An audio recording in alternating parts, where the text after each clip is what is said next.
말씀 묵상에서 마가복음을 계속 하고 계실 것입니다. 이 마가복음의 말씀 보면 다른 마태, 누가, 요한과 달리 폐일어나고 곧바로 예수님의 공사역으로 들어갑니다. 마가가 보았을 때, 예수님의 사역을 볼 때 예수님이 어떻게 왔고 처녀로 잉태했고 그런 건 중요한 게 아니었고, 일단 예수님이 이 땅에 오신 것은 예수님께서 복음으로 오셨고 복음을 전파하고 가르치러 하셨다는, 그게 핵심이기 때문에 그것이면 된다 해서 앞에 걸 다 잘라내고 1장부터 예수님이 하신 일을 소개하고 있습니다. 오늘 우리 교회의 사명은 무엇일까요? 교회가 해야 될 일은 역시 예수님의 말씀으로 들리게 하는데 그 목적이 있습니다. 다른 무엇을 할지라도 그것이 빠지면, 오늘에서 들려오는 예수님의 말씀이 없으면 그것은 울리는 꽹과리와 같다고 말할 수 있습니다.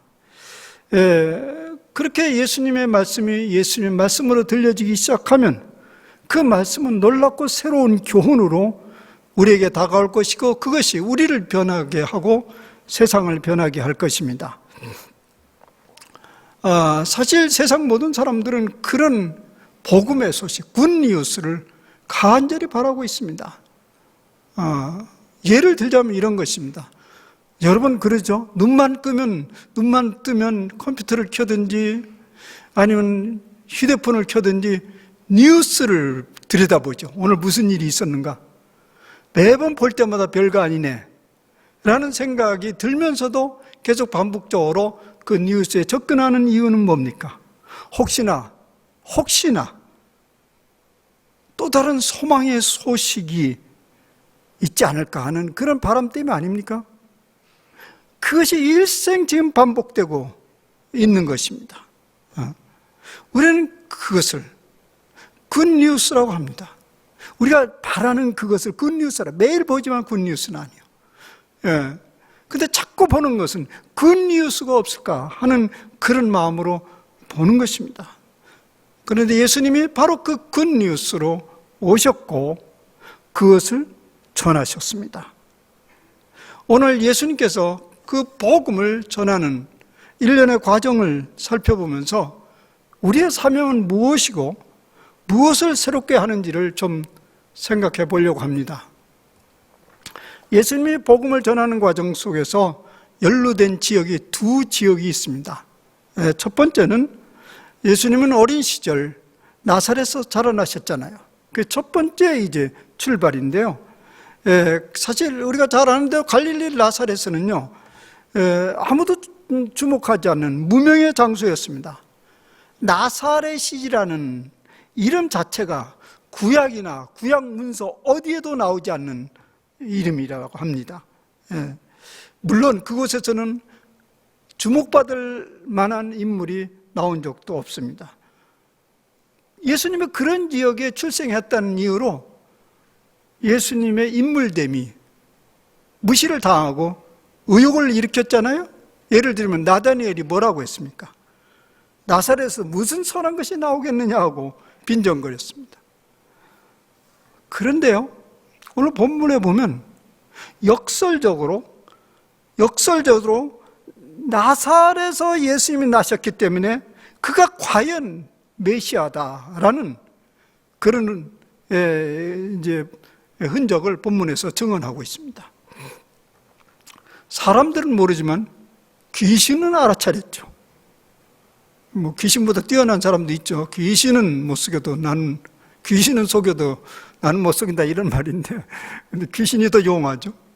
귀신을 알아차렸습니다. 뭐라고요? 나사렛 예수여, 나는 당신이 누구인 줄 아노니 하나님의 거룩한 자니이다. 어떻게 알아봤죠?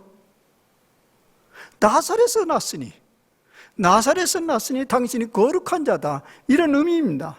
모순되게도 쫓겨나갈 귀신이 예수님이 누구인지를 교묘하게 알아냈습니다. 나사렛 예수요, 우리가 당신과 무슨 상관이 있습니까? 계속적으로 지금 연결되는데요. 이것도 이렇게 해석할 수 있습니다. 예루살렘의 출신인 그 유명한 양반들, 바리새인과 서기관들, 기타 종교 지도자들, 그들을 우리와 아무 상관이 없습니다. 나사렛 예수여, 당신이 우리와 무슨 상관이 있습니까? 그들은 우리와 아무 상관이 없습니다. 그들은 그들의 세계를 살 뿐이고 우리는 우리의 세계를 살 뿐입니다. 그들이 하나님을 외치고 율법을 외치지만 사실은 그건 그들의 잔치입니다. 우리의 잔치하고는 아무 상관이 없습니다.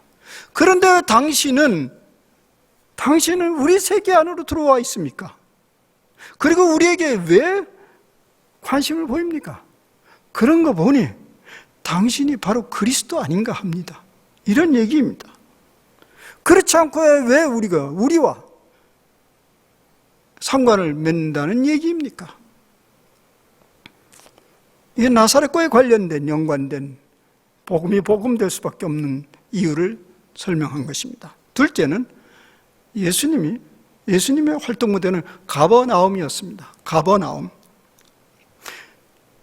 거의 주로 예수님이 가버나움에서 머물러셨고 거기서 활동하셨습니다. 예. 근데 이 지역 역시도요, 유대인들에게는 관심 밖의 장소였습니다. 마태복음은 이 얘기를 이렇게 얘기하고 있습니다. 예수님이 활동하는 활동의 시작점을 이렇게 말하고 있습니다. 나사렛을 떠나, 이제 나사렛 어린 시절 떠나서 이제 공생을 시작하는 걸 얘기하죠. 나사렛을 떠나 스불론과 납달리 지경 해변에 있는 가버나움에 가서 사셨다. 가버나움에 사셨다 하면 되는데 스불론과 납달리 지경이라는 말을 왜 사용했었을까요? 기억납니까? 우리 이 얘기 언급했죠? 성탄절 예배 때 흑암의 백성 이런 얘기를 했죠. 사실 이 스불론과 납달리 이 지역은 이스라엘 북쪽 지경이 있었는데 주전 732년 아수르에게 점령을 당했습니다. 그러면서 이제 북이스라엘이 점점 쇠망해가기 시작하는데 그 점령을 당하고 그래서 이 땅은 일찍이 이방 지역이 아닌 이방 지역이 되어버리고 말았고, 또 그곳에서 사는 유대인들은 이방인이 아닌 이방인 취급을 받을 수밖에 없었습니다. 마치 사마리아의 사람들처럼 말입니다. 그때 이래로 그 지역이 바로 그 갈릴리 주변 그 지역인데요, 수많은 이방인들이 몰려와서 함께 더불어 사는 그곳이 되었습니다. 그래서 이사야 선지자는 그 지역을 일찍이 뭐라고 얘기했냐면 흑암에 앉아있는 백성이라고 칭했습니다. 버려진 백성들이란 말이죠. 그러나 이사야 선지자는 그 땅이 그렇게 영원히 버려질 땅은 아니라는 또 다른 예언을 쏟아내지 않습니까? 그게 바로 우리가 지난 성탄절에 보았던 본문인데요, 스불론 땅과 납달리 땅과 요단강 저편 해변길과 이방의 갈릴리요. 이방인이 아닌데 이방의 갈릴리요. 흑암에 앉은 백성이 큰 빛을 보았고 사망의 땅과 그늘에 앉은 자들에게 빛이 빛이었도다. 이쯤 하면 예수님이 가버나움에서 사역을 한 것은 우연한 일이 아니라는 걸 알게 됐죠. 우연한 일이 아닙니다. 이사야 선지자의 예언을 성취하기 위함이었습니다. 그러니 그 땅은 예수님이 활동하기에 가장 적합한 지역이었습니다. 흑암에 앉은 백성, 버려진 백성 사이에 메시아는 있어야 되죠. 스스로 빛 가운데 있다고 주장하는 사람들, 스스로 거룩한 백성이라고 하는 사람들에게는 메시아는 필요치 않습니다. 그렇게 예수님은 그 땅을 활동 무대로 삼은 것입니다. 이제 이런 예수님의 활동 무대를 생각하면서 예수님의 주 관심사가 무엇이었는지, 메시아가 메시아 된다는 게 무엇인지를 우리는 얼마든지 추측해낼 수 있습니다. 오늘 본문도 가버나움 지역에서 벌어진 사건입니다. 예수님께서 안식일에 들어가서 말씀을 가르치셨다고 얘기하는데요, 예수님이 특별 강사로 초대를 받은 것 같지는 않고요. 만약 특별 강사로 초대를 받았다면 예수님이 가르치는 걸 보고 그렇게 화들짝 놀라지는 않았을 거예요. 보통 사람 뭐 특별 강사로 초대하겠습니까? 사실 예수님이 가르치게 된 것은 그 당시에 모든 성인 유대인들이 있을 수 있는 일을 한 것입니다. 이제 우리 관습상 이제 성인 유대인들은 안식일에 회당에 들어와서 때때로 돌아가면서 성경을, 율법을 낭독하고요. 그리고 그 율법을 낭독한 후에는 잠시 머물러서 묵상을 하는 거죠. 가르쳤다고 하는데 본문이 있고 오늘 저처럼 이렇게 설교를 했다고 생각하면 안 되고요. 그런 설교는 없었어요. 그냥 잠시 묵상을 한 후에 유대인 성인 남성들은 누구나 그 다음에 그 읽은 말씀의 중심으로 해서 자기 의견을 개진할 수 있습니다. 자기 생각을 개진해. 오늘날에도 여러분들이 그 유대 사회는 그런 일들이 계속 있죠. 공부도 그런 식으로 하잖아요. 이때 예수님이 기회를 얻은 거죠. 그 예수님도 당신의 의견을 낸 것입니다. 그런데 그것이 이제 오늘 말씀은 가르침이라고 했는데 그것이 사람들의 눈을 벌쩍 뜨게 했고 놀라게 한 것입니다. 왜 놀랐을까요? 그 이유를 오늘 본문에서 이렇게 말씀하고 있습니다. 그 가르치는 것이 권위 있는 자와 같고 서기관들과 같지 아니하였기 때문이라. 권위 있는 자와 같았다. 서기관들과 같지 않았다. 참 이게 모순이기네요. 서기관들이 권위 있는 자거든요. 근데 권위 있는 그 사람들과 다르다고 이렇게 얘기하는데 뭐 좀 속된 말로 씨잘데없는 소리 안 하더라. 핵심을 찌르더라. 뭐 이런 얘기였겠죠. 뭐 두 가지로 왜 예수님의 말씀이 그렇게 사람들 놀라게 했던 두 가지 이유를 잠깐 생각해 보면, 첫째는 뭐 단지 당시 유대인 성인들이 다 가르치었거든요. 다 가르쳐 서로 다 주장을 했는데 뭐 다 그 동료들이 말하는 것이 그렇고 그렇잖아요. 뭐 차별성이 없는데 오늘 같은 동료 그런 예수님이 전하는 그 말씀은 이미 그가 충분히 교육받고 성숙한 자처럼 가르쳤다. 이런 의미를 할 수 있습니다. 뭐 다 아는 대로 그 사람들은 예수님이 뭐 교육받지 않았던 걸 다 아는데 왜 동네에서 다 뭐 형제자매도 다 알고 그러는데 어떻게 저런 말씀에 대한 견해를 해석을 할 수 있는가 놀랐겠죠? 그럼 두 번째는 바리새인과 서기관같이 그렇게 권위 그런 사람들과 같지 않았다라는 얘기는 혹시 여러분들이 저에게 느끼는 그런 감정일지 모르겠습니다. 목사는 늘 그래. 종교는 늘 그렇고 그래. 공자님 같은 말씀하지. 그러나 능력은 별로 없어. 그런 느낌을 가졌겠죠. 바리새인과 서기관들의 말씀을 전하면 뭐겠어요?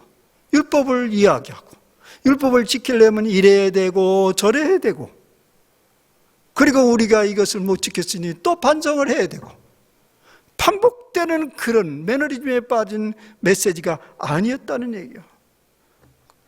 그러면 어땠느냐? 예수님 당신이 바로 그 말씀의 주인처럼 행세하는 거예요. 다른 얘기 없다. 본인이 권위다. 이런 것을 쏟아내는 것입니다. 사람들은 놀란 거예요. 제 어린 시절이 기억이 납니다. 제가 어린 시절 4학년, 5학년쯤이었어요. 그때 제가 부흥회를 꽤 많이 쫓아다녔어요. 우리 지역에, 이제 제가 살고 있는 대전 지역에 천막 집회가 계속 열렸어요. 뭐, 천막을 치고 계속 집회를 했는데, 한 일주일 가까이 하다가, 잠시 쉬었다가 또 하고, 그냥 계속 하는 거예요. 거기에 제가 한동안 빠져서 열심히 다녔어요. 은혜 많이 받았죠. 근데 그때 부흥 강사들을 보면 지금 생각해 보니까 나이도 어리고 뭐 경력이라고 할 것도 없는 아주 이 경력, 이력 그런 것들 아주 미천한 그런 경륜이 미천한 여성 전도자들이었어요. 나이가 20고 정도 까만 치마 저고리를 입고 그분들이 그렇게 부흥회를 했어요.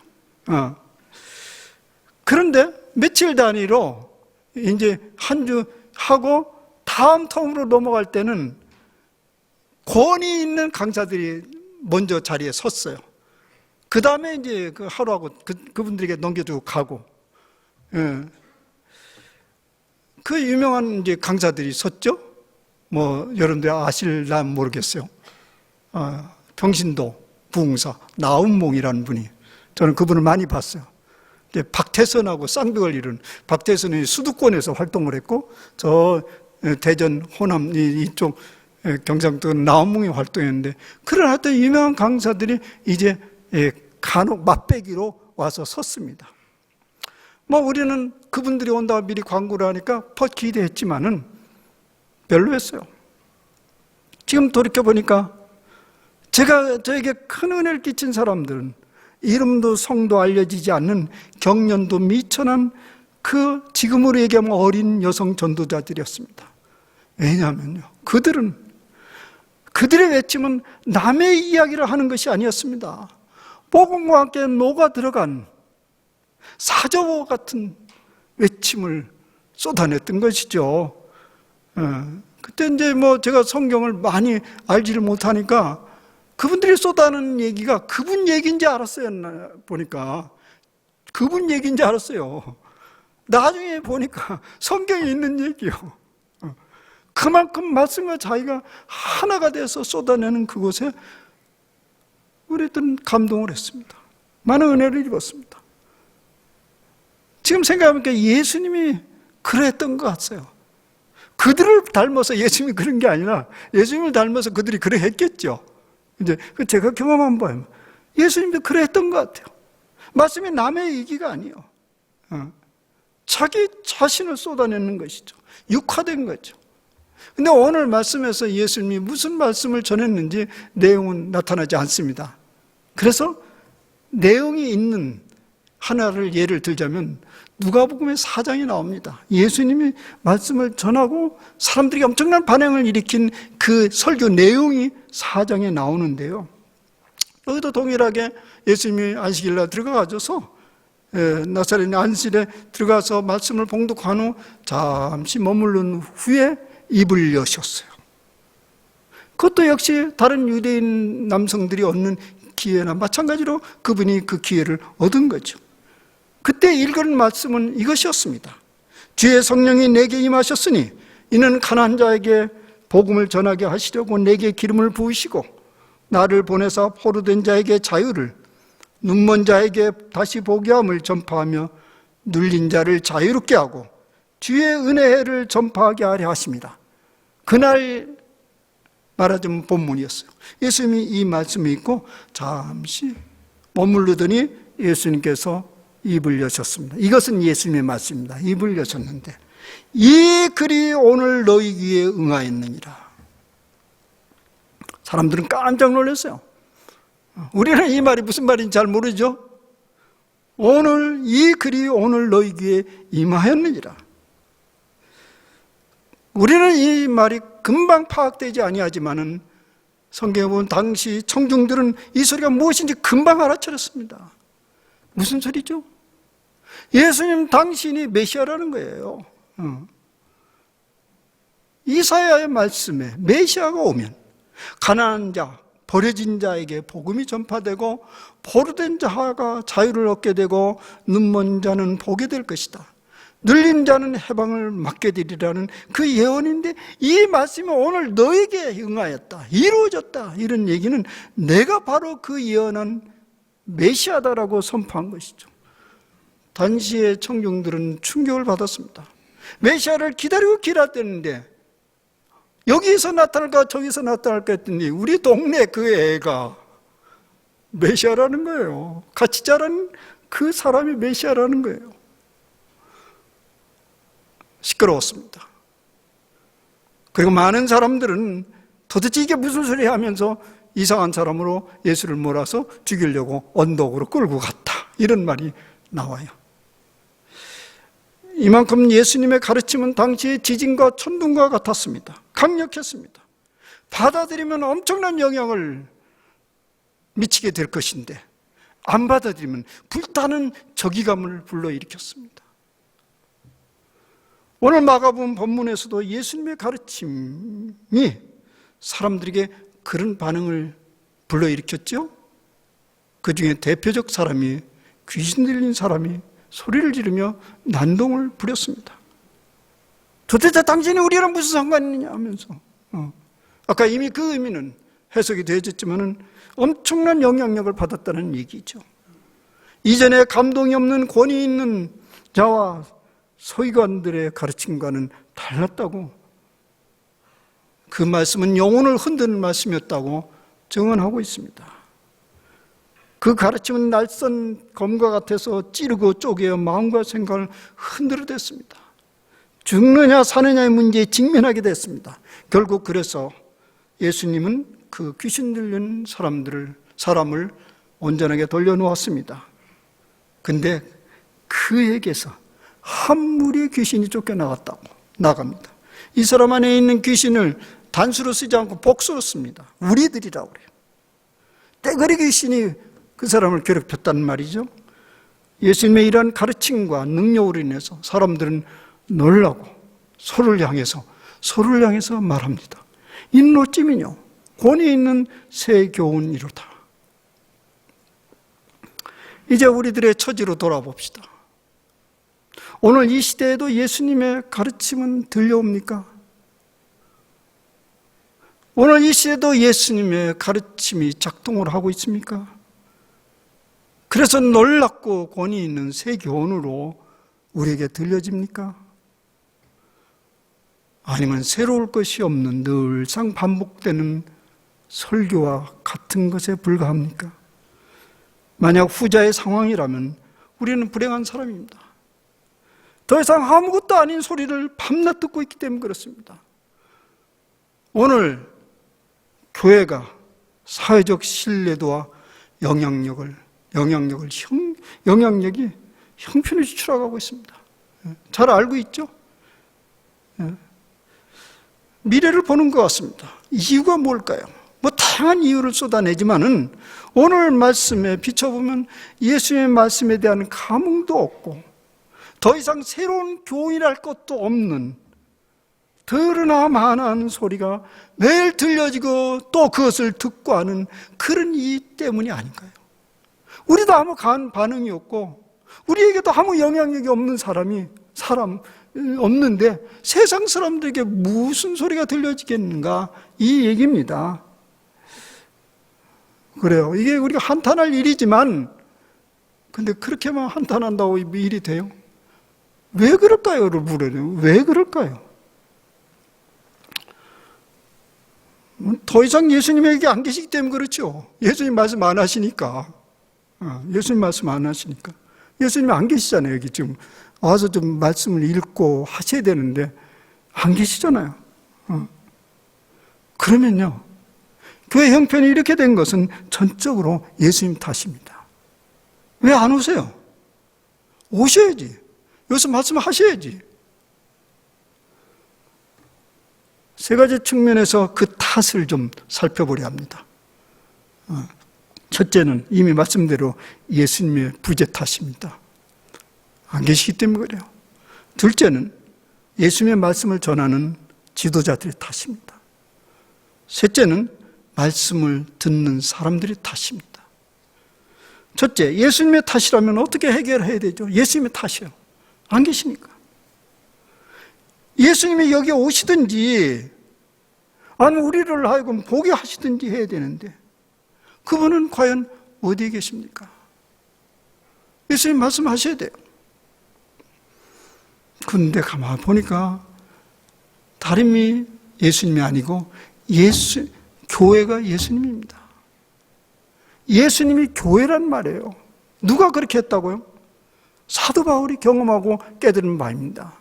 우리가 잘 아는 대로 바울이 다메섹 도상에 예수 믿는 사람을 박해하러 가다가 중간에 예수님을 만났는데 그 예수님의 일성이 사울아 사울아 내가 어찌하여 나를 박해하느냐 하거늘 대답하되 주여 누구시니까 이르시되 나는 내가 박해하는 예수라. 이 소리는 바울을 혼란케 했습니다. 아니 내가 예수님과 동시대에 살기는 했지만은 예수님을 본 적도 없고 만난 적도 없고 부딪힌 적도 없는데 어찌하여 내가 예수님을 박해했다는 말인가?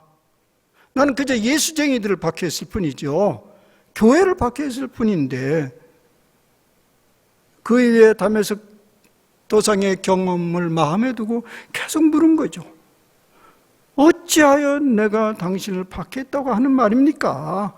거듭 묻고 묵상하는 동안에 깨달았습니다. 교회가 바로 예수님이라는 거야. 내가 교회를 박해했어요. 근데 왜 나를 박해했느냐? 교회가 바로 예수님이라는 거예요. 그 깨달음을 통해서 얻은 교회론을 고린도서와 예배소 등에 자세히 기록되어 있습니다. 교회의 머리는 그리스도요, 우리는 그의 지체들이다. 이렇게 보면 오늘 예수님의 말씀이 권위 있게 새 교훈으로 우리에게 파고들지 않는 이유는 교회가 예수님이 되지 못하기 때문이라고 볼 수 있습니다. 교회는 교회일 뿐이고 예수님은 예수님 뿐이요, 분리되어 있기 때문에 그렇습니다. 교회 안에는 예수님의 향기는 사라지고 딱딱한 교회 조직과 목소리 높은 사람들과 그 교회가 자랑하는 고유한 문화와 전통만 남아있기 때문에 그렇습니다. 사실 교회에 막 들어온 사람들은 교회가 무슨 정신을 가지고 있느니 무슨 전통을 가지고 있느니 그런 데는 관심이 없습니다. 예수님이 누구냐? 그분은 어디에 계시냐에 관심이 있을 뿐입니다. 만약 교회가 그것을 놓치면 비본질적인 고유한 전통이나 정신에 매달려 그것을 자랑으로 삼을 뿐입니다. 교회 건물이 없는 교회라든가 직분을 세우지 않는 교회라든가 무엇을 주 사역으로 하는 교회라든가 그것이 세상 사람에 무슨 관심이 있어? 교회를 찾는 사람들에게 무슨 관심이 있어? 교회가 그리스도의 몸이 되기 위해서는 그러면 어떻게 해야 합니까? 예수님이 주로 활동한 무대가 가버나움이었다는 사실에 주목해야 합니다. 가버나움은 앞에서 언급한 대로 유대인뿐만 아니라 각 종류의 흑암에 앉아있는 백성들이 모여 사는 곳이었습니다. 그것은 사람들의 왕래가 활발하고 갈릴리 호수 주변이기에 이쪽 저쪽 상거래가 활발하게 일어나는 곳이었습니다. 그곳에 구세주 예수님이 자리를 잡은 거죠. 교회가 그리스도의 몸이 되기 위해서는 교회가 우리들의 잔치로 끝내는 곳이 되어서는 안 되죠. 그건 더 이상 교회 아니고 클럽이죠. 우리의 예배 초소가 우리들만을 위한 공간이면 안 되죠. 물론 매우 어려운 문제이긴 하지만 우리 스스로 자문해 보아야 됩니다. 우리 교회는 가버나움 한가운데 있는가? 세상을 위해서 존재하는가? 이곳으로부터 예수님의 말씀이 세상으로 퍼져나가고 있는가? 질문입니다. 벌써 우리 생각 속에 많은 생각이 있을 겁니다. 더 이상 진행하지 않고 첫째는 교회가 예수님인데 교회가 예수님이 되지 못하고 있기 때문에 소리가 들리지 않는가? 두 번째는 교회가 예수님이 되지 못하는 또 하나는 지도자들의 탓입니다. 교회를 섬기고 말씀을 선포하는 사람, 저와 같은 목사들 탓입니다. 하나님의 말씀이 되지 못하도록 가로막는 그 무엇이 교회 지도자들이 있다는 말입니다. 말씀으로 살아내지도 못할 뿐만 아니라 말씀을 주님의 말씀으로 선포하기보다는 자신의 목소리를 포장하여 사람의 주장으로 바꿔놓기 일쑤입니다. 살아있는 말씀을 생명 없는 상식과 사상과 가치관으로 도배해놓고 있습니다. 진리를 거짓말처럼 전하고 있습니다. 때로는 옛날 이야기, 남의 이야기 하듯이 영혼 없는 외침을 외치고 있기 때문에 그렇습니다. 제가 늘 묻고 고민하는 일들입니다. 설교를 준비할 때 여러 질문들을 마음에 던지면서 설교를 준비합니다. 그리고 반복적으로 묵상을 해갑니다. 그 중에서 가장 관심을 두는 것은 무엇이냐면 오늘 이 말씀이 오늘 이 시대에도 작동을 하고 있는가? 이 질문입니다. 괴로워요. 그러면 아무 작동도 하지 않고 아무 일도 없는 걸 계속 전해야 되나? 그게 하나고요. 그래서 제가 이 말씀을 이제 전하는 것은 이 말씀이 성도들에게 깊이 전해지기를, 성도들이 이것을 깊게 받아들이기를 간절히 바라잖아요. 그런 것처럼 나도 이 말씀을 그렇게 간절히 바라고 있는가, 이 질문을 던지곤 합니다. 그런데 솔직히 말해서 언제나 그렇게 시원한 답이 나오지는 않습니다. 그래서 때로 자기도 먹지도 않는 음식을 남에게 열심히 먹이라고 몸부림치는 이상스러운 저의 모습에 두려움이 느껴질 때도 있습니다. 이렇게 생각해 보니 오늘 예수님 말씀이 놀랍고 능력 있는 새 교훈이 되지 못하는 중요한 이유가 내 탓이구나, 그런 생각을 가지지 않을 수 없습니다. 셋째, 죄송하지만 이 짐을 저홀로 짊어지기에는 너무 무겁습니다. 제가 별의별 수를 다 해도 24시간 잠을 안 자고 몸부림친다 할지라도 오늘 예수님의 말씀으로, 권위 있는 예수님의 말씀으로 들려지게 할 재주는 없습니다. 그래서 말씀을 듣는 여러분들에게 일부 탓을 돌리려고 합니다. 하나님의 말씀이 하나님의 말씀으로 듣기에 장애물이 우리 자신 아닙니까? 수많은 장애물들이 있습니다. 듣고자 하지 않는 것입니다. 가장 큰 장애물은 듣고자 하지 않는 것입니다. 아니, 귀로 안다는 말이 아니고 마음 깊이 듣고자 하는, 적당한 선에서 차단해버립니다. 무엇이 그렇게 막죠? 무엇이 그게 장애물이죠? 오늘 성경의 말씀을 상징적으로 채택해서 표현하자면 우리 각 사람에게 귀신들이 자리 잡고 있기 때문에 그렇습니다. 귀신들이 한 사람 안에 하나의 귀신만 자리를 잡아도 감당하기 어려운데 귀신들이, 떼거리 귀신들이 자리를 잡고 있기 때문에 그것이 하나님의 말씀을 듣지 못하게 합니다. 귀신들이 뭐죠? 하나님이 아닌 것을 하나님처럼 떠받들고 사는 것들이죠. 하나님이 아는 것을 하나님처럼 떠받들고 사는 그 무엇입니까? 그것이 무엇입니까? 절대로 양보하지 않고 절대로 포기하지 않으려는 그 무엇이죠.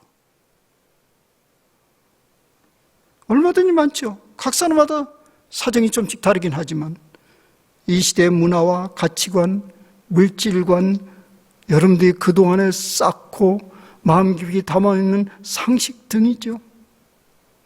그러한 것들이 주님의 말씀보다 더 권위가 있어요. 주님은 그렇게 말씀하십니까?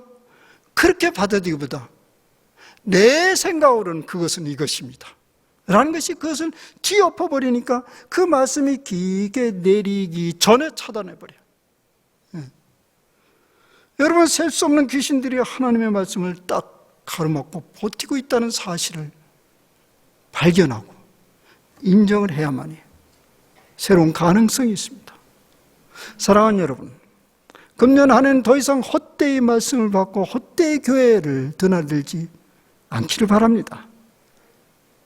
말씀을 듣고 묵상하는 동안 놀랍고 새 교훈이 되기를 간절히 사모하시기를 바랍니다. 우리 교회는 더욱 예수님다워야 하지요. 전하는 자는 주님의 마음과 목소리가 되기를 힘써야 되죠. 듣는 이들은 하나님 아닌 것을 하나님처럼 여기고 살아가는 장애물들을 빨리 발견하고 거두어내는 작업을 해야겠죠. 아마 우리 생애가 가까워지면 그런 초조함이 일어날 것입니다. 그러기 전에 이를 위해서 우리 모두가 변화를 갈망하며 교회를 위해서 서로를 위해서 기도해주고 격려해주고 그런 일이 일어나길 바랍니다. 절대 혼자 안 됩니다. 서로를 위해서 기도해 주세요. 저를 위해서 기도해 주고 우리 교회가 이대로 가면 되는가라는 것을 위해서 기도해야 됩니다. 그리고 마침내 우리 교회를 통해서, 그리고 우리 목소리와 삶을 통해서 주님의 목소리가 세상에 울려 퍼지는 그때를 우리는 꿈으로 삼아 신앙생활을 하시기를 바랍니다. 기도합시다.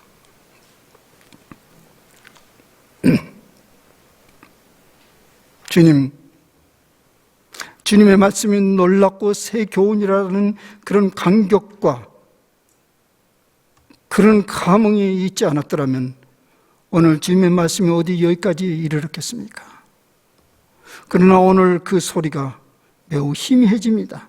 그 경험이 있는 동 마는 동 합니다. 그래서 세상 사람들은 교회를 향해서 많은 기대를 걸고 있지만은 이젠 더 이상 기대할 것이 되지 못한다는 그런 안타까운 소리가 곳곳에 들려오고 있습니다. 아버지 하나님, 교회가 주님입니다. 주님이 계시기에 계속 말씀은 여기서 외쳐지는데 저희들이 그 일을 잘 감당하지 못하고 있습니다. 주여 저희들을, 우리를 일깨워 주시옵소서. 우리가 살기 위해서, 새로워지기 위해서, 새로운 전망을 바라보기 위해서 주의 말씀은 주의 말씀으로 들려져야 되겠습니다. 그 말씀이 권위 있고 새 교훈으로 들려져야 되겠습니다. 주님, 금년 한 해 동안 한 발짝 더 다가가는 우리 영적 진보가 있는 그런 갈망과 몸부림이 저희들의 기도와 묵상 가운데 일어나게 하여 주옵소서. 예수님의 이름으로 감사하며 기도하옵나이다. 아멘.